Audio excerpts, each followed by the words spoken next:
Pushkin.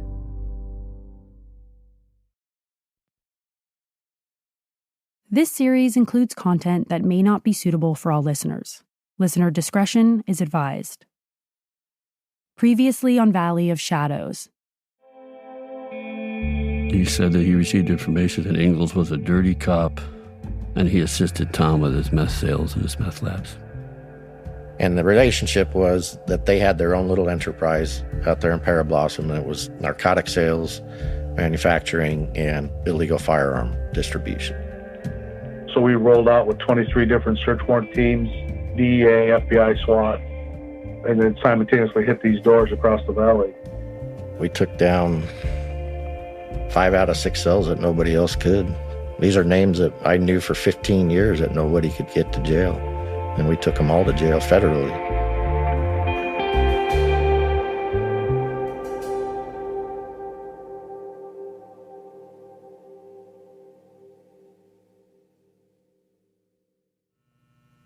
I was wondering if you could tell us about your wall over here. I just put up some of the plaques that I received, some awards, and makes me feel good once in a while to look at. In his home, near his hand-built bar, Darren Hager has a wall covered with mementos from his career in law enforcement, and it includes a send-off from the Operation Silent Thunder team.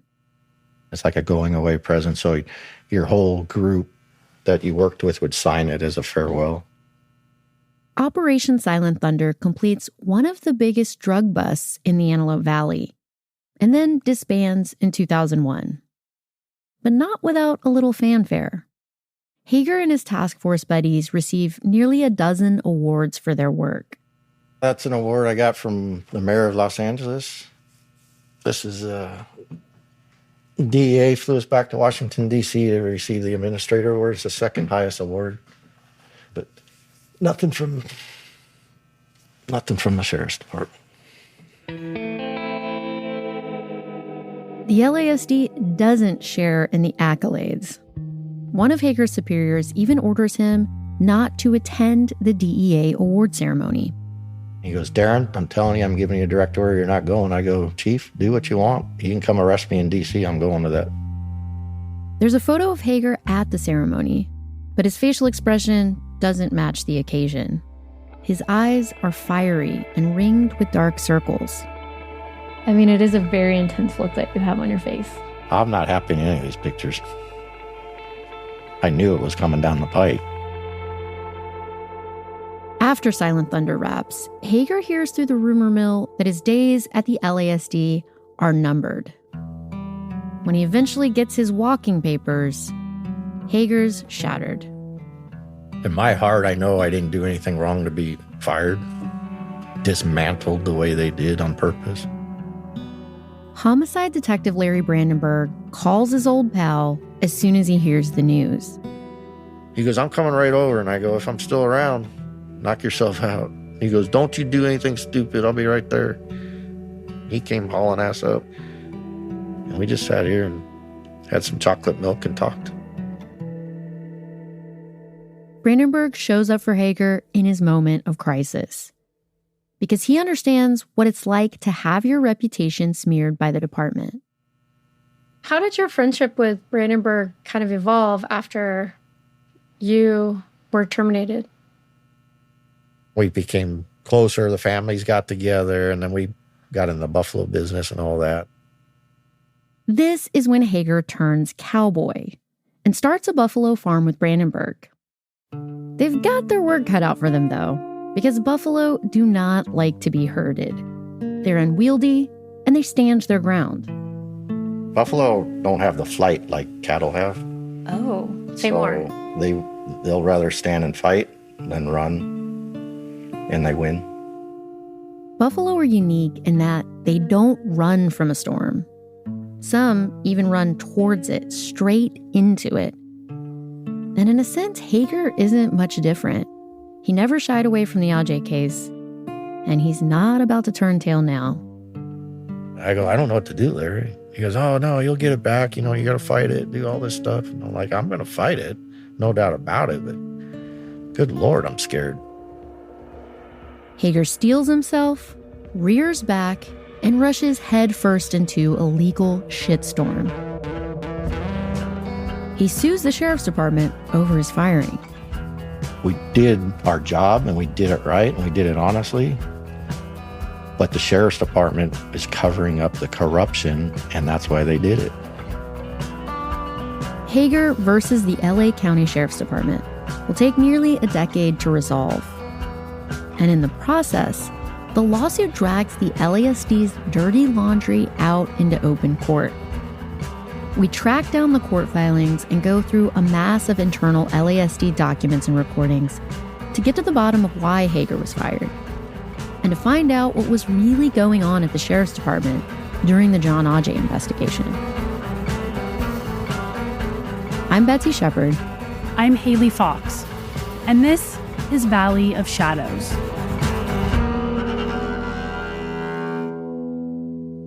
Episode 7, The Trial.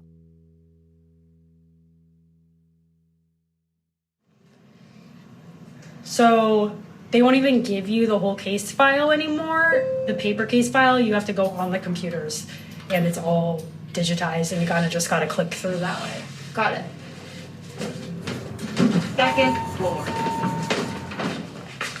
Archives, this way. Betsy and I are in downtown Los Angeles, descending 2 floors below ground to the county courthouse archives. And we're on a mission to find the case file for Hager's lawsuit against the sheriff's department. Do you want to just take these 2 in the corner? Yeah. We set up camp at 2 computers in what looks like an old bomb shelter, with gray concrete on all sides. All right, so here we go. We discover Hager's discharge notice, an official letter from the LASD informing him that he's been fired. They cite 2 reasons for it. One, that Hager carried out a rogue and, quote, reckless investigation into fellow deputy Rick Engels. And 2, that Hager made false statements about these findings to his superiors. But Hager's legal team argues that he's a whistleblower who was canned simply for exposing wrongdoing within the sheriff's department. Between 2003 and 2015, there's a volley of filings, motions, and appeals.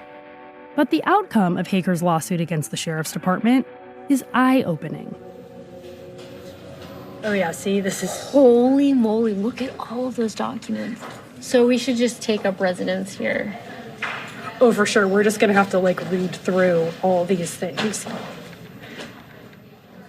During the lawsuit, the LASD is forced to turn over a massive amount of investigative files related to the Aujay case.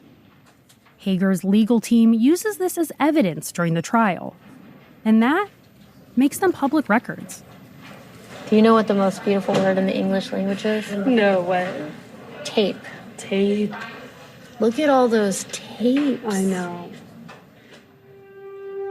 There's a trove of recorded interviews that the sheriff's department conducted in connection to Aujay's disappearance. Aujay disappeared on June 11th, Thursday, at about 23:30 hours. This is a recording of Detective Joe Holmes, a.k.a. Joe Friday. He was handpicked to take over the Aujay case from Detective Larry Brandenburg. I don't want to pound myself on the chest, but just let you guys know I am a good investigator. I really am. Holmes is talking to the LASD's Internal Affairs Bureau. It's a key interview because the department uses Holmes' statements to discredit Hager and the DEA task force. The basic belief is that Aujay had stumbled across some methamphetamine lab during this run, and he was murdered. And Rick Engels, Tom Hinkle, and several other people were involved in it. Remember, Brandenburg says that after he was taken off the case, he overheard his captain, Frank Merriman, tell Joe Holmes to, quote, take care of me on this. This being the Aujay case, Brandenburg presumes. But Holmes denies it. Merriman made that decision in, the politics involved. They said, Joe, you're going to do it. Somebody on the outside who knows nothing about anything, here it is. Holmes is not exactly an outsider. He's had previous interactions with Deputy Bigfoot Engels and meth dealer Tom Hinkle while investigating the bombing death of a woman near Hinkle's home. Nevertheless, Holmes gets the Aujay case, which means he gets first crack at Hinkle after the Silent Thunder agents bring him in. We asked him what he knows about Deputy Ingalls, his knowledge of the disappearance of the deputy, the whole 9 yards. What do you know? And what he said is he doesn't know anything about it. He doesn't even know Deputy Ingalls. He said he's heard of him, doesn't know him. He's heard of him. That's it. Tom Hinkle tells Internal Affairs the same thing, but in his own colorful way. I didn't know jack shit about any of it. I don't have any fucking idea. This IA interview is the only recording we have of Hinkle, because Holmes says that his tape player malfunctioned during his interview. And, great investigator that he is, Holmes didn't even write a report on it. So the department re-interviews Hinkle. When Hinkle's asked about his connection to Deputy Ingalls, he says, I never heard of Rick Ingalls doing jack shit. I gotta say, he sounds a lot like I imagined someone called Bearded Methaclaus would. Gravelly voiced, surly, cussing like a sailor. When asked about Scary Jeff Sherry, his close associate who implied Hinkle was involved in Aujay's disappearance, Hinkle says, I don't know a goddamn thing about it, and whatever Jeff Sherry told him is out of his head. And that story from multiple informants about Hinkle saying Aujay stumbled on a meth lab and was taken care of. It's all a bag of shit. The man has a way with words. When asked if there's anything else he could share about Aujay, I wish the fuck there was. Hinkle agrees to take a lie detector test. Fucking right. I have no reason to fucking tell any bullshit. So Holmes calls in a polygrapher. I believe Hinkle. Gave him a polygraph, plastered with flying colors. Let me tell you something. If Hinkle had any knowledge about criminal activity or foul play involved in the disappearance of Deputy Aujay, he would be spilling his guts all over his table. And if he did, I wish he would. But he doesn't, and I'm convinced of that. And with that, Holmes clears Hinkle. He's still got to answer for the drug charges, but he's out of the Homicide Bureau's hot seat. When Hager hears the news, he feels totally deflated. Because to him, Hinkle's the LASD's best chance of solving Aujay's alleged murder. With the right amount of pressure, Hager thinks he could have gotten Tom Hinkle to roll on Ingalls. But now, after Holmes gives Hinkle a pass, Hager has no leverage. I looked him straight in the eyes, and I said, Tom, you got anything to say? He goes, no, don't know what you're talking about. Because Joe Holmes had his back. The lead homicide investigator had his back. He was good to go. What pissed me off is they come back and said, oh, yeah, I knew nothing. And then they tell me he passed a polygraph. DEA Special Agent Kent Bailey was head of the Silent Thunder Task Force. And I'm like, oh, I find that surprising, but all right. And then to find out from the LA County Sheriff's polygrapher that he goes, no, he didn't pass it. He failed it. Detective Holmes lied to Agent Bailey. Hinkle did not pass the lie detector test. And yet, Holmes cleared him anyway. Hinkle's polygraph results aren't the problem per se, because polygraphs aren't considered all that reliable. The dishonesty in question here involves Holmes. Why would he lie about Hinkle's test results? For Bailey and Hager, it's just another indication that Holmes' investigation is a total snow job. I'd think that Holmes wouldn't be so quick to send Hinkle on his way, given the severity of the allegations against him. But as Holmes explains to Internal Affairs, he never put stock into those claims in the first place. They had no factual basis for anything. It's all rumors. And his mind is made up by the time he talks to Deputy Rick Ingalls. Listening to Holmes' interview, we discover just how toothless his investigation was. I mean, Holmes didn't even bother to record his conversation with Ingalls. And I'm going to say why we didn't take it. At this point in time, we didn't feel that he was a suspect in a case, and we were not going to insult him to that degree. Holmes didn't want to insult Ingalls. He didn't get a recording of his interview with Tom Hinkle either. But he assures the department he did his due diligence. We went through his phone records, financial records. We went through everything on him. There was nothing to suggest that Rick is guilty of anything. Holmes says Engels is accounted for on the day of Aujay's disappearance. Well, we established of that day. Of that day, his wife was getting her hair done. He was at home that day. He was at home. Holmes seems to be arguing that Engels couldn't have murdered Aujay because Engels was at home that day, while his wife was out getting her hair done. But if his wife's not home to vouch for Engels, that's not much of an alibi. Holmes lets him off the hook anyway. My gut feeling, I think that's a straight, hard-working cop. That's what I think he is. And if he's dirty, he's the best crook I ever dealt with in my life. Informants and witnesses allege that Engels is able to get away with things by hiding behind his badge. And reviewing these court exhibits, we can certainly see that at play here. Holmes says he's got a gut feeling that Engels is a straight, hardworking cop, and so he doesn't feel the need to scrutinize him. And he certainly doesn't want to tarnish his reputation. I said, you've got rumor and innuendo. That's my opinion. And in fact, I told them, I said, boy, you're going to ruin a lot of guys' careers. Instead, the sheriff's department ruins Darren Hager's. The LASD claims Hager conducted illegal searches and misrepresented what informants reported to him. But Bailey says he was the one who wrote the search warrants. The DEA vetted its informants, and everything was done by the book. Did anyone from the sheriff's department reach out about, Nope. its behavior on the case? Nobody from Internal Affairs ever talked to me. I started thinking, well, did I not brush my teeth? Did I not take a shower? What? I'm starting to feel no love here. Bailey was shocked by how the sheriff's department responded to the DEA's findings, just trying to wash its hands of it. I don't think that they wanted that to be true. He says this is all happening in the wake of the Rampart scandal, one of the biggest police corruption scandals in American history. In the late 90s, 70 Los Angeles Police Department officers were implicated in misconduct, drug dealing, planting false evidence, bank robbing, and it brought the LAPD to its knees. So that was heavy in the news. And then now all of a sudden a big scandal in the fucking LA sheriffs. They were like, no way can we let this fucking go out. The LA County Sheriff's Department was no less corrupt than the LAPD, Captain Mike Bauer says.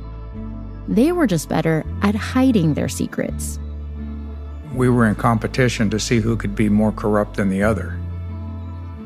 I'd like to say LAPD won, but when I look back on it now, I think we bested them.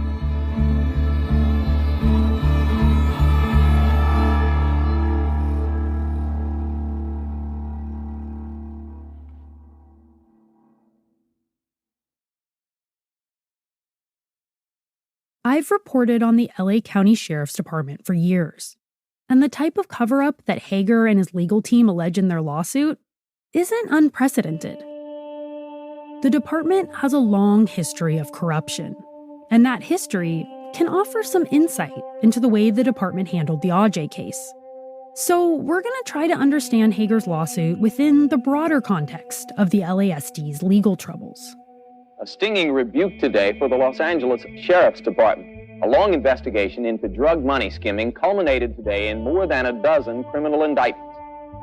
In 1989, there was the Big Spender scandal, in which it was discovered that an elite drug unit at the LASD was embezzling and extorting money from narco-traffickers.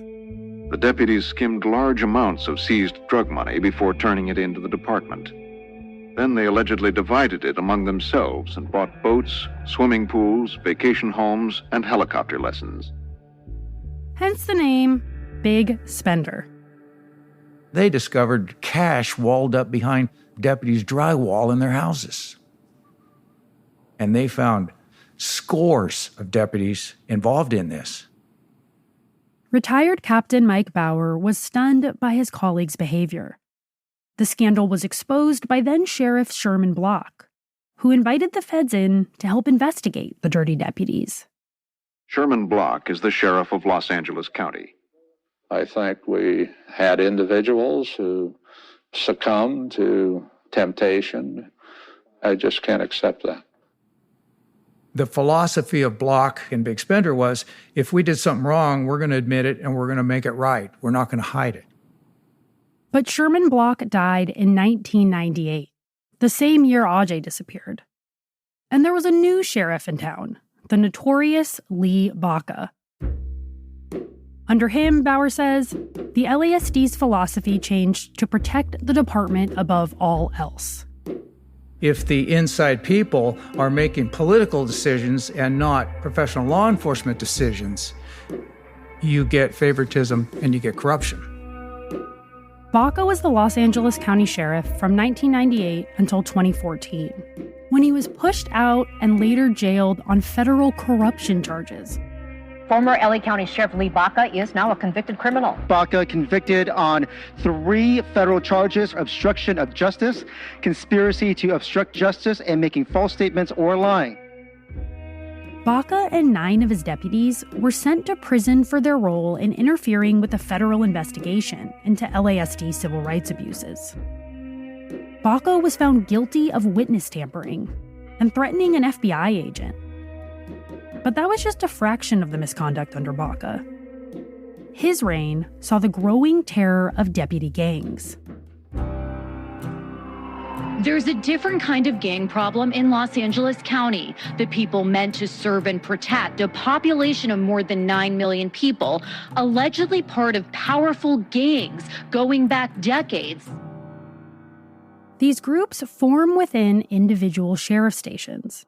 They have menacing names like the Executioners and the Grim Reapers, and they're known for their violent beatings and killings.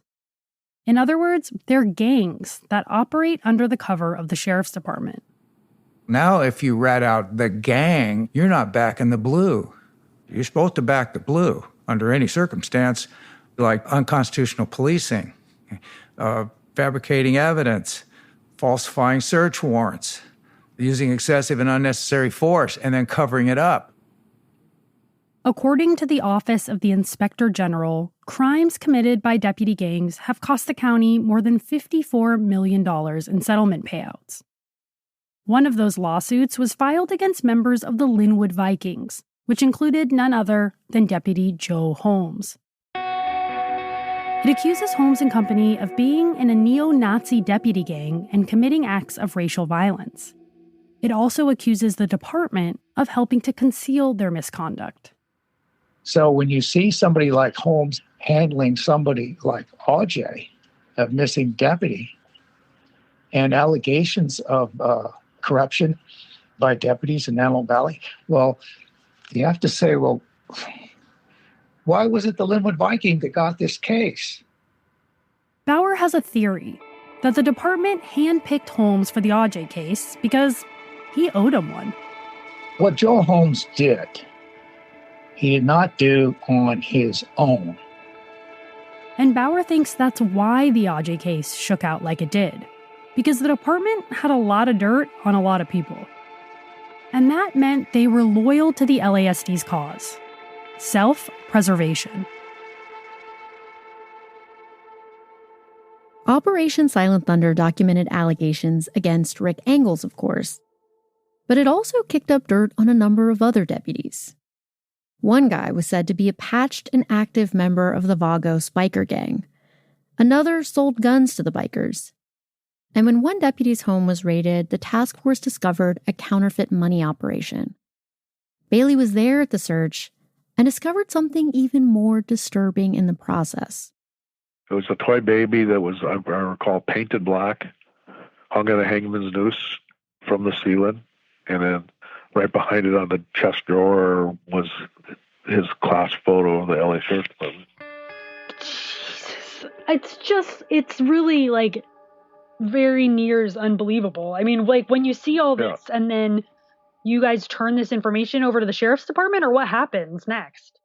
I made one document. It was a growing document, and I think it ended up being 3 to 5 pages of bullet statements. Bullet point statements detailing all the potential misconduct the task force witnessed during Silent Thunder. And I left it to the Sheriff's Department to do their internal affairs investigation. To my knowledge, they didn't do anything with him.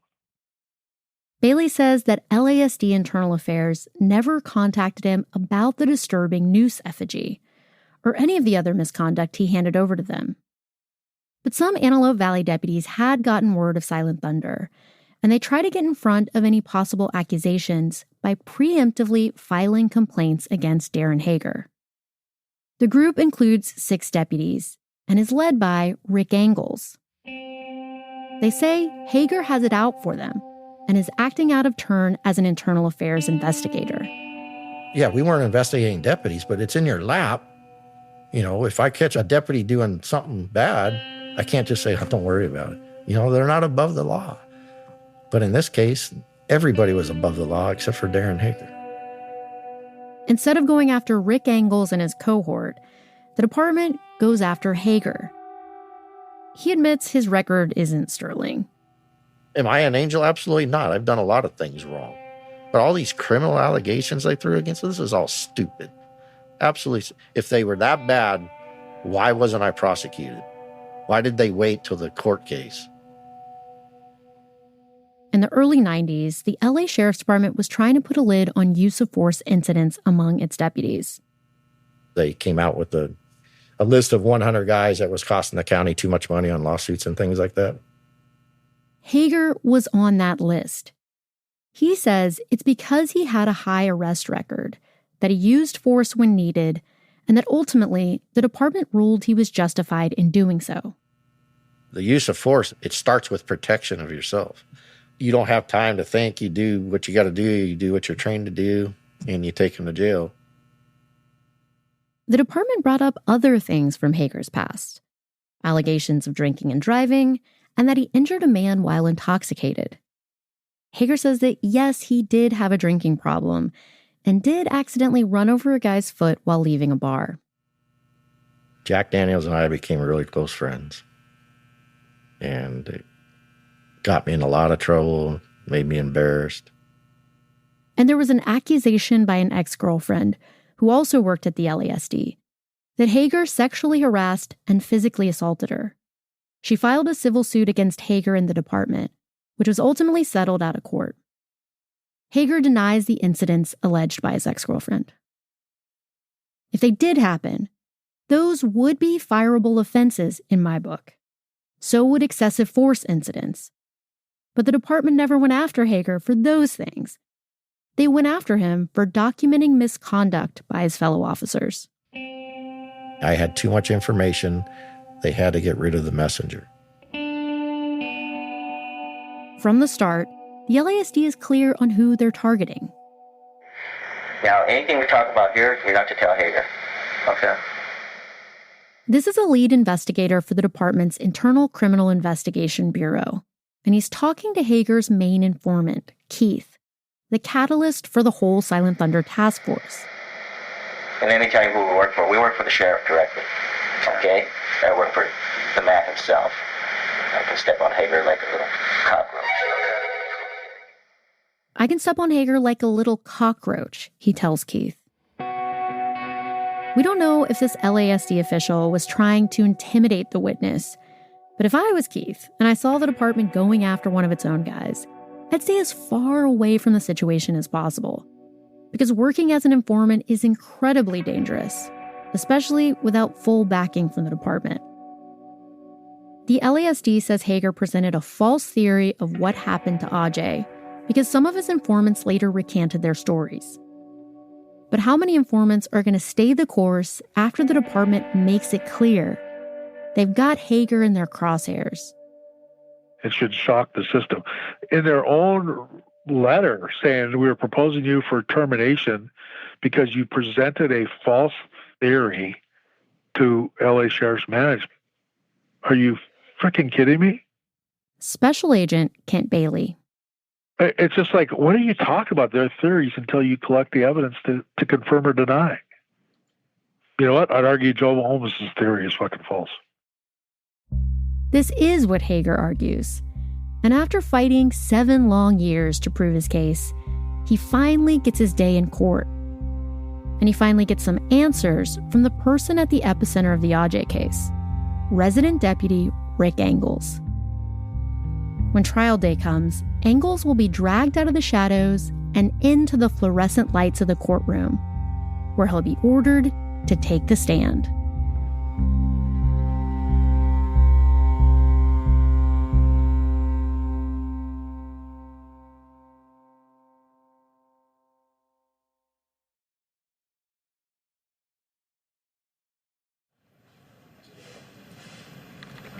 So yeah, this is the list of everything that's going to be submitted as evidence in the case.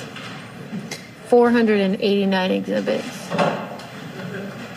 Betsy and I are back at the courthouse, looking at the list of exhibits presented during Hager versus LA County. Are there tapes of Rick Engels? Let's see. Oh, here we go. Engels IAB interview. So that would be Internal Affairs Bureau. Mm-hmm. Okay, cool. Over the years, Engels has been questioned numerous times by all sorts of lawyers and LASD personnel. Recordings of these interviews are entered as evidence in Hager's case.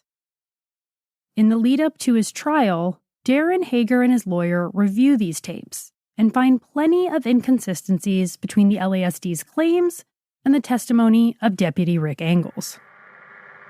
State your full name, spell your last name, and state your employee number, please. Richard Augustus Engels, Engels.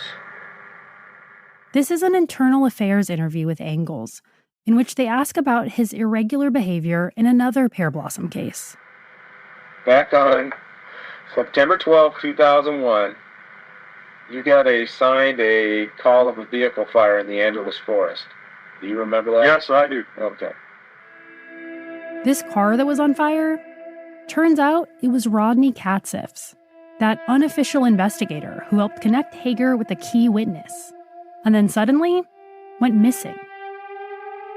Katzif reportedly had information tying Engels and Hinkle to the Aujay disappearance.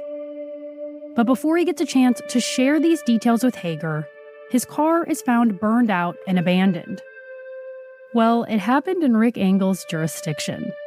And when someone reported that the car was on fire, Engels was assigned to the call. But curiously, he chose not to respond. Because he says he heard from a neighbor that the car wasn't on fire anymore. Plus, it was the end of his shift, and he didn't want the hassle. And I thought to myself, okay, fire's been put out. I'll get it tomorrow, man. It's under the highway. It's burned out. Was it burned up? Yeah, burned up. And okay, no big deal. It seems strange that Engels would choose not to respond to a call involving a car on fire right near a national forest. Especially since it's his job to be Mr. Johnny on the spot. No big deal, Engels says. But what are the chances that he would be directly tied to another disappearance near the Punchbowl? The LASD doesn't dig into Engels' explanation of why he was so slow to respond to Katzif's disappearance. In fact, the department doesn't seem to push back at all. Not even when Engels admits that Detective Holmes gave him a soft toss interview and leaked information to him about the Aujay case. By the time Joe got around to talking to me, he just flat told me, we know you didn't do this. And in so many words, it was more like, I'm your best witness. That doesn't sound like something a homicide investigator should be telling a suspect. Especially given that Holmes had only been working on the Aujay case for 3 weeks at this point. The detective also tells Engels his phone was being monitored by Operation Silent Thunder. After hearing the news, Engels changes the message on his answering machine, seemingly to taunt authorities. The FBI has a tap on the phone. DEA is watching the home. So leave a message at the tone, and I'll call you back with a phone that's not my own. Engels is yucking it up with the IA investigators over this voice message, in which he's basically making light of the Jon Aujay case and thumbing his nose at the feds. There was the DEA investigating him during Operation Silent Thunder, and the FBI mention is a reference to a widespread rumor circulating at the time that the FBI was also looking into Aujay's disappearance. They won't confirm or deny that, of course. But when Engels is being interrogated by the sheriff's department, they don't ask about this voice message, or it seems any of his questionable behavior.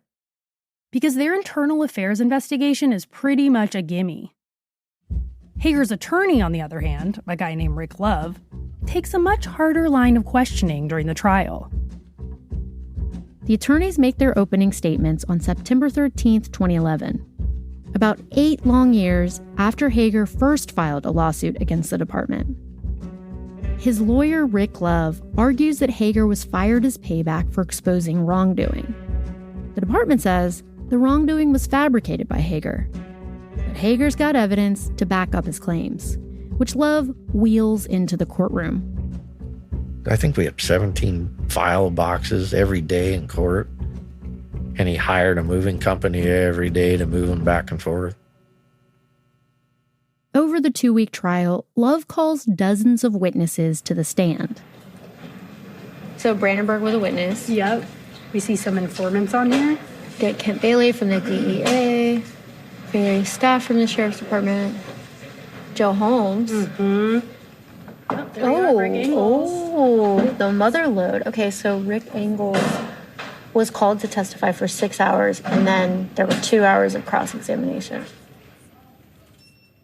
There aren't any tapes of the trial itself, so we're going to read from the transcripts.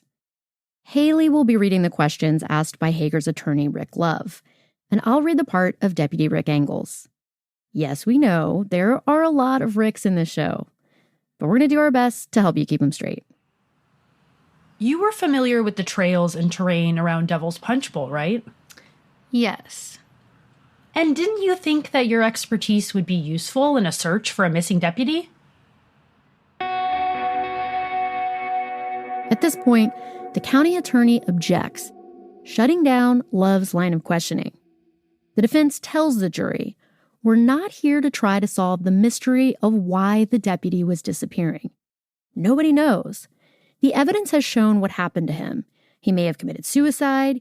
He may be living in some other part of the world. He may have been murdered. We just don't know. It's interesting to see the county attorney acting kind of like a defense lawyer for Rick Engels, being like, any of these other things could have happened to Jon Aujay. Let's just get off this whole murder tip. Oh yeah, they don't want to go anywhere near the Aujay case. They're trying to keep it focused on Darren Hager and Darren Hager alone.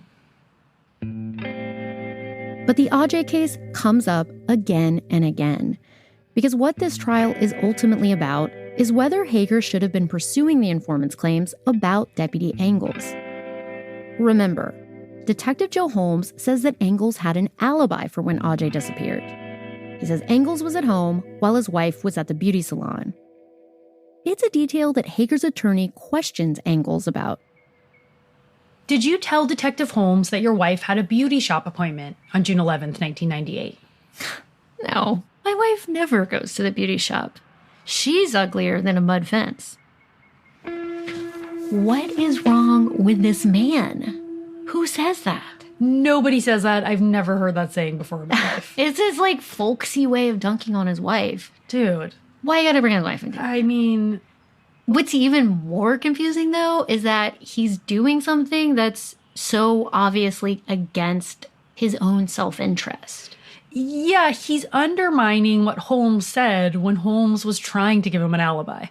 I'm just like, no, I didn't say that. Which is essentially saying, no, I didn't have an alibi. Which makes no sense. So one of these guys, Engels or Holmes, has to be lying. Mm-hmm. And I don't think it's the guy who's volunteering information about his wife being ugly. Mm-hmm. Hager's attorney continues to dig into this supposed alibi. Once Joe Holmes told you were not working on June 11th, 1998, were you able to figure out what you were, in fact, doing that day? No. Did Joe Holmes ever review any phone records that you had? I don't know. Did he ever come to your house? Nope. Did Joe Holmes ever ask to search your house? No.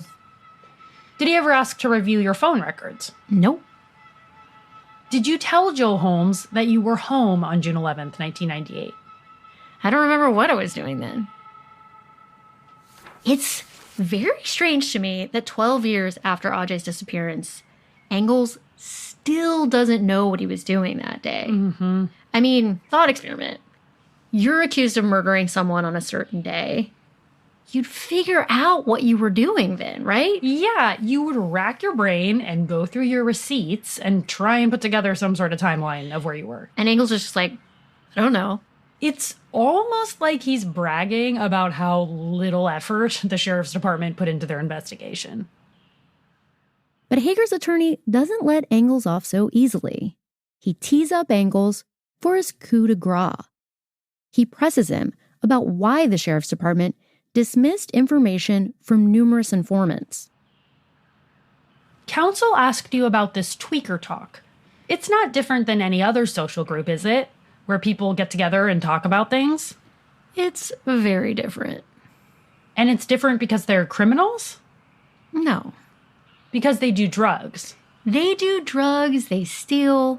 If you ever had anyone come and tell you that they've seen a giant snake that's 60 feet long and about 5 feet around slithering across the desert in the buttes, that was a rumor that was going around in the tweaking community at one time. It's a little bit different than water cooler talk. Deputy Ingalls, you saw Bigfoot, didn't you? I did. I believe it was. And you reported a Bigfoot sighting to the Antelope Valley Sheriff's Department. I did. Were you a tweaker? No. This courtroom scene distills for me what so much of this story is about. We have these two competing versions of reality. Yeah. Several informants come forward, say, this is what happened. Jon Aujay was murdered. And they're automatically dismissed because of their history of drug use. On the other hand, we have Ingalls, and he's like, nope, didn't happen. And he's automatically given credible narrator status. Totally. Because he's a deputy in the LA County Sheriff's Department. Yeah, I mean, it's really like Ingalls is just getting a carte blanche, get out of jail free card. Literally. The LASD would have final say on all this if it weren't for the fact that Hager puts that whole line of reasoning on trial. Hager's lawyer, in his closing argument, says, Darren Hager should still be a deputy sheriff. And Darren Hager is not a deputy sheriff because he did his job. He did as he was ordered, and he did it in a context of a sheriff's department that did not want to hear what they were being told, would not confront the issues they were being told, and instead decided to cover up and bury the entire issue. And the issue, ladies and gentlemen, is very simply corruption within the sheriff's department. Darren Hager has been waiting a long time for this moment, to tell his side of the story. He wants to be vindicated, to show that he was fired for doing the right thing. And for Hager, there's a lot riding on the outcome of the trial, because the disgrace of being fired followed him around like a dark cloud. Hager had tried to start again. He looked for jobs in security and private investigation. It's hard to get a job when you say, yeah, I just got fired because they said I was lying on all my police reports. A lot of those jobs just went nowhere. It was a dead end as soon as I went through my interview. Nothing panned out. He filed for bankruptcy and didn't know how he was going to support his family. On top of everything, Hager was shunned and isolated. And the one friend he had held on to, homicide detective Larry Brandenburg, that relationship would go south too.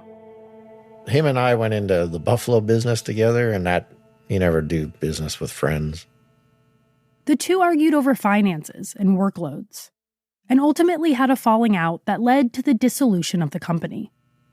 We didn't see eye to eye, and I have nothing against Larry about what he did or what he didn't do. He had some things against me because I didn't put in the money that he did since I was fired and everything like that. So he was pretty upset with me, and he just split, and that was the end of that.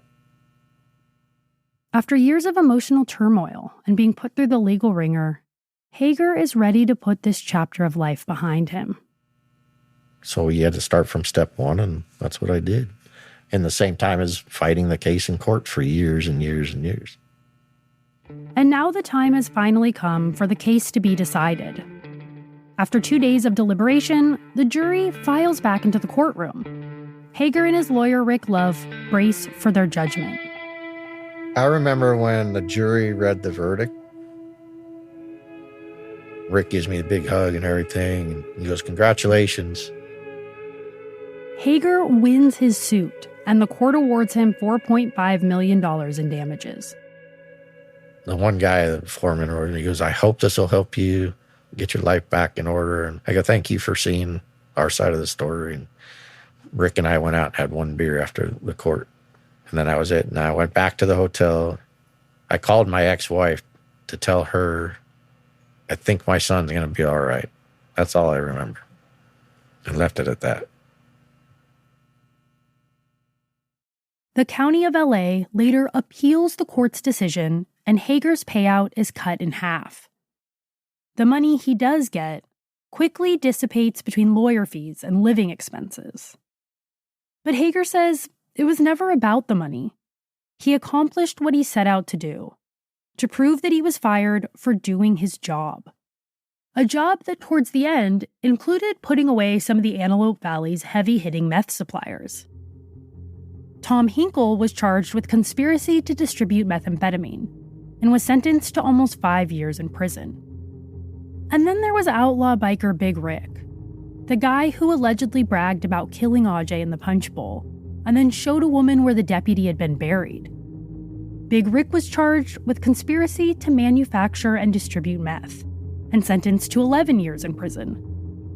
After that, Hager took the LA County Sheriff's Department to task and slayed his Goliath. They lost the battle, but not really sure if they won the war yet or not. That's because the Sheriff's Department is still sitting on the Aujay case. They allow Deputy Angles to continue on as the resident deputy of Pear Blossom, while Hager continues to be haunted by the whole ordeal. I won't forget about it to the day I die, until my brain's not working anymore. I kick myself in the ass for it all the time because I think I could have solved it. At least Jon would have had maybe a burial or a closed case. We thought this was where the story was going to end. But then we discovered that back in 2006, something happened that seems to validate Hager and Brandenburg's investigation into Rick Angles. A young woman and her father were shot inside Deputy Angles' home with Deputy Angles' gun. It was a horrific scene. But most shocking of all, these suspicious deaths were quickly ruled suicides. And just like in the Aujay case, the LA County Sheriff's Department tried to bury the matter. But a long overdue reconciliation between two former buffalo farmers might help expose why so many suspicious deaths have piled up in the Devil's Punchbowl area. So with all the stink about Ingalls, wouldn't you think, you know what? This guy, if he did this, he is a stone cold-blooded killer. That's next time on the final episode of Valley of Shadows.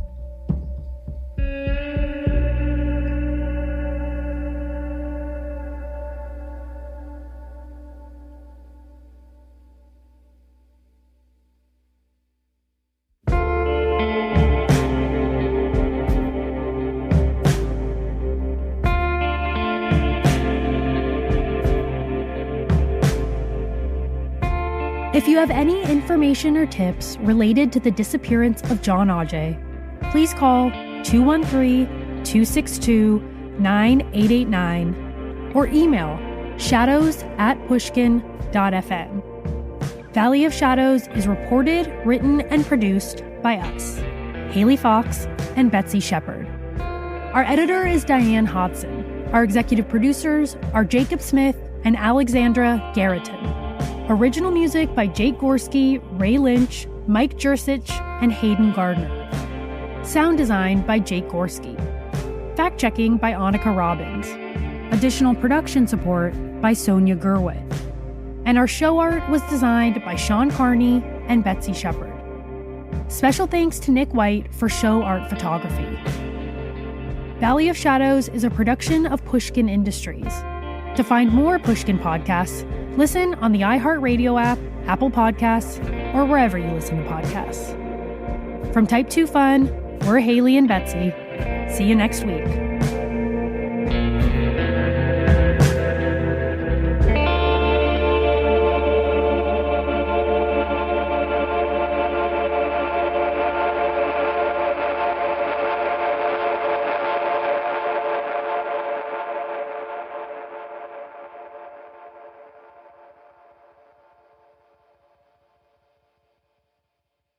Subscribe to Pushkin Plus to hear the entire season of Valley of Shadows ad-free starting January 12th.